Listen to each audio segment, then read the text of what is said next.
ስንት ዓመታችን በገዛ ልጆቻችን መከራ ፍዳ ማየት ከያዝን አሉኝ። ሰሜን ወሎ ዞን በሀብሩ ወረዳ ደዋይ ክፍል የተለያዩ ቀበሌዎች ላይ መረጃዎችን ለማሰባሰብ ሞክሬ ነበር። አንድ ድምፅ የማትሆነው ይሉኛል። እኔ እዚህ ላይ ማለት የምፈልገው በዋናነት እኔ ጠንቋይ አልቀልብም።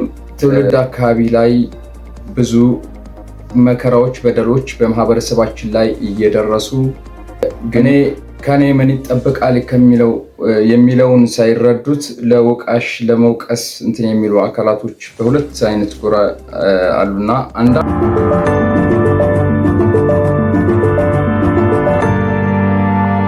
ሰላም ጤና ይስጥልኝ የተወደዳችሁ ቤተሰቦች እንደምን አላችሁ? እንደምን ሰነበታችሁ? በያላችሁበት የዓለም ዳርቻ በጎ እንዲገጥማችሁ እመኛለሁ።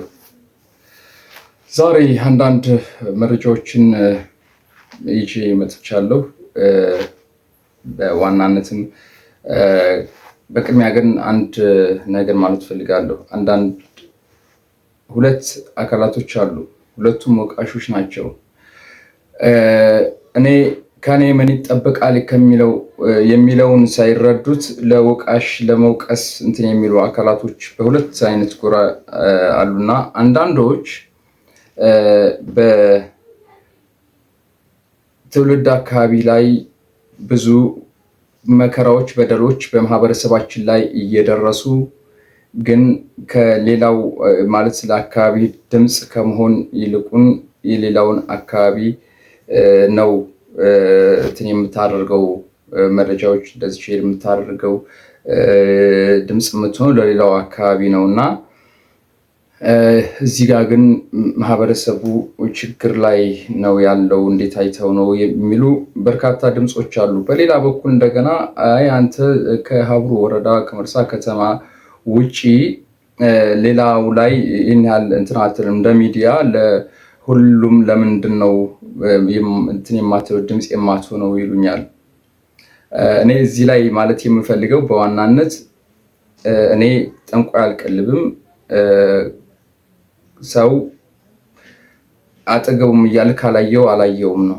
አይዛ ቦታ አልነበርክም እንዴ ምናምን ብሎ ማለቱ ይህን ያህል ተገቢ አይመስለኝም። ግን ያላየውን ነገር ማሳየት የሌሎች ማለት ማህበረሰቦች ኃላፊነት ነው የሚሆነው እና እኔ በቻልኩት መረጃ ማለት በአለኝ መረጃ ልክ በእኔ የመረጃ አሰባሰብ አያያዝ እና ወጣት ላይ ያን ፕሪንሲፕል እንትን አድርጌ ሰዎችን መረጃ ይደርሰኛል። የሚደርሰኝን መረጃ ዋቢ በማድረግ ከተለያዩ ተቃራኒ ከሆኑ አካላቶች ከተለያዩ አካላቶች ላይ ከአካባቢ ማህበረሰብ ሊሆን ይችላል፣ በደል አድራሽ ከሚባለው በኩል ካሉ ምንጮች ሊሆን ይችላል። የምንጮች ችግር የለብኝም ማለት እንደዚህ ለማረጋገጥ እና የህሊና ሰዎች ሁሉም ቦታ ላይ ያሉ ከዚህ አንጻር ይሄንን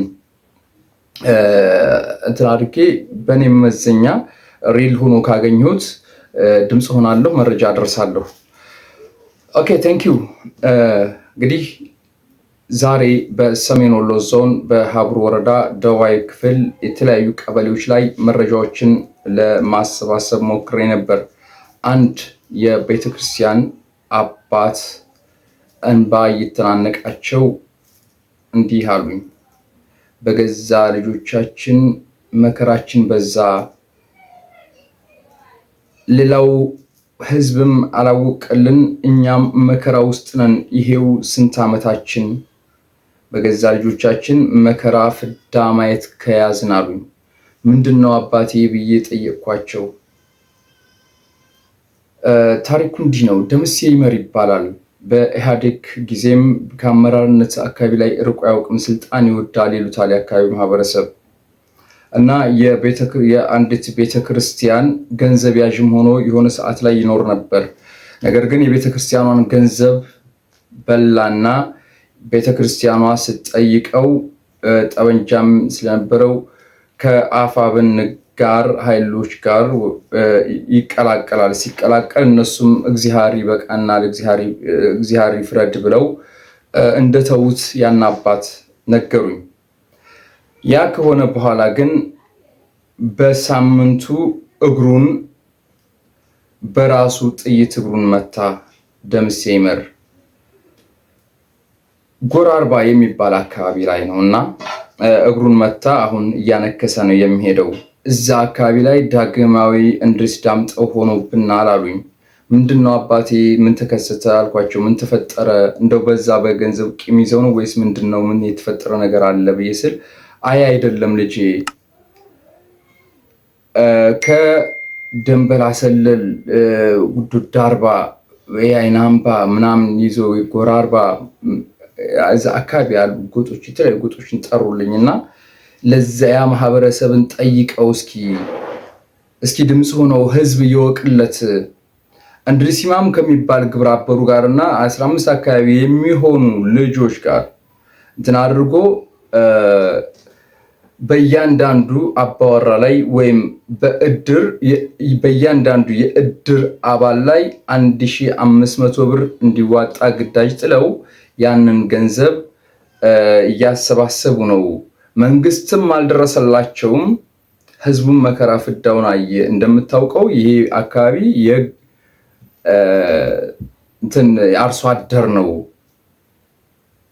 እና መከራችን አየን። በየሳምንቱ በየ15 ቀኑ መዋጮ የተባለ ህዝቡ መከራውን አየ። ሌማቱ ባዶ ነው። እንጀራ ጋግሮ ለልጅ ማስቀመጥ የለም። ተጋግሮ ወዳው ካልተበላ ለዛውም ካልደረሱበት በዛ ልክ ነው። ጤፍና ማነው በርበሬና ሽሮ ምናምን ቤት ማስቀመጥ ታሪክ እየሆነ ነው። ልጄ በገዛ ልጆቻችን መከራችን በዛ አሉኝ። አንዳንድ የህሊና ሰዎች አሉ እዛ ውስጥ እና ይህን ግለሰብ እኔም ስለማላውቀው ወደ 35 ባለሽርጡ ወደሚባለው ውስጥ ወዳሉ ሰዎች ደወልኩና ደምሴ ይመር የሚባል በዚህ መልኩ ይሄ ነገር እየተፈጸመ ነው የሚባል ነገር አለና ከአደረጃጀቱ ውጭ ጥርንፍስቶ ነው ወይስ ምንድነው? አይ በሀብት ተሰባሳቢ ምናምን በዛ ውስጥ ያሉ ሰዎች እንደሆኑ እነዚህ ግለሰቦች ነገሩኝ እና ድርጅታዊ ትዕዛዝ እንደሆነ እንግዲህ እንደምታውቀው አንተም አበላሽተዋል። ከዲያስፖራም ከምን የሚገኝ ነገር የለም። ስለዚህ ህዝቡን እንዲያዋጣ እያደረግን በዚህ መልኩ ነው የሚዘረፍም የሚታገትም ሲኖር በዛ ልክ ነው። ግን ይሄ ብቻ አይደለም አሉኝ። አሁን ይሄን የድሮቹ ሁኔታ በድሮች የሚደረገው ገንዘብ ማሰባሰብ እሱ እንዳለ ሆኖ ውጭ ሀገር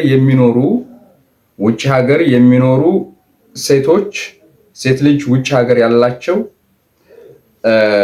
እና ወንድ ልጅ ውጭ ሀገር ያላቸው ሰዎች ስም ዝርዝር እየተሰበሰበ ነው። ለምን ጉዳይ ስላቸው ለምሳሌ ሴት ልጅ 10,000 ብር ከተጣለ ውጭ ሀገር ልጆች ያሏቸው 10,000 ብር ከተጣለባቸው ሴቷ 15,000 ብር ሴት ልጅ ያላቸው 15,000 ብር ይከፍላሉ።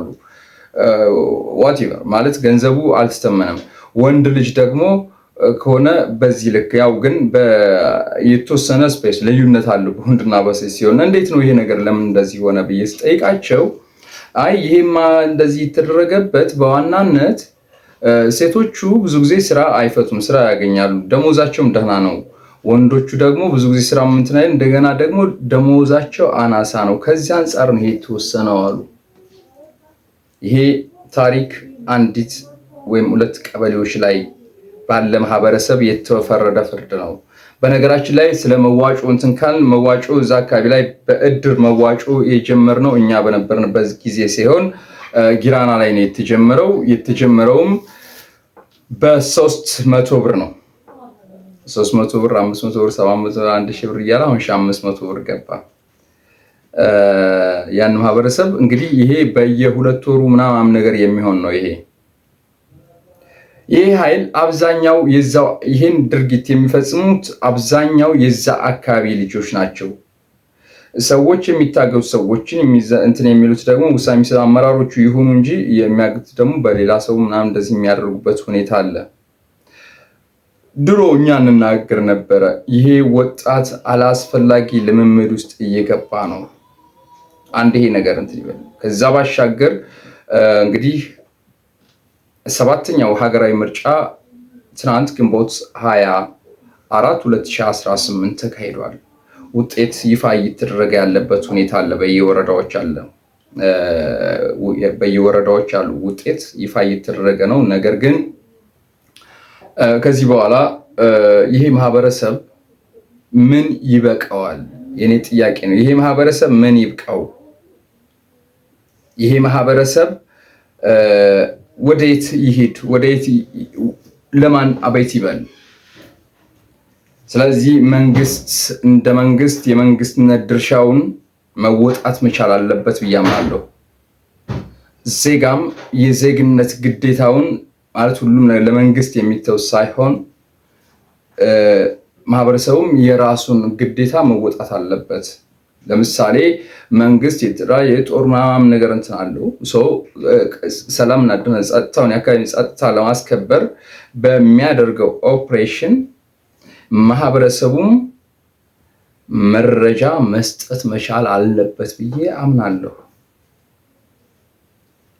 ይሄ ከሆነ ማህበረሰቡ ማለት አሁን ከወቃሽነት ማንጻር በዛ ልክ ቢሆን እና መንግስት ደግሞ እንግዲህ ከምርጫ ማግስት የምንጠብቀው ሁላችንም የምንጠብቀው ነገር አለ። ይሄ የሰላም ጥሪ ምናምን የሚባል ማለት መሽኮርመም ከመንግስትም ልክ ያለፈው ደጋግሜ እለዋለሁ፣ ልክ ያለፈው ሆዴ ሰፊነት ጠበብ ብሎ ከማህበረሰቡ ይሄ ማህበረሰብ በጣም ተማሯል እና ይህን የተማረ ማህበረሰብ ሰላምና ደህንነቱን ከማስጠበቅ አንጻር ሁላችንም የራሳችንን ኃላፊነት ልንወጣ ይገባል ብዬ አምናለሁኝ። እናንተስ ምን ትላላችሁ? ሀሳብ አስተያየታችሁን ስጡ። ሰብስክራይብ አድርጉ። የደወል ምልክቷን ከፍ አድርጋችሁ ኦል የሚለው ላይ የደወል ምልክቷን ተጫኑ። ላይክን በማድረግ ቻናሉን ማለት ለሌሎች ተደራሽ እንዲሆን አድርጉልኝ። አመሰግናለሁ።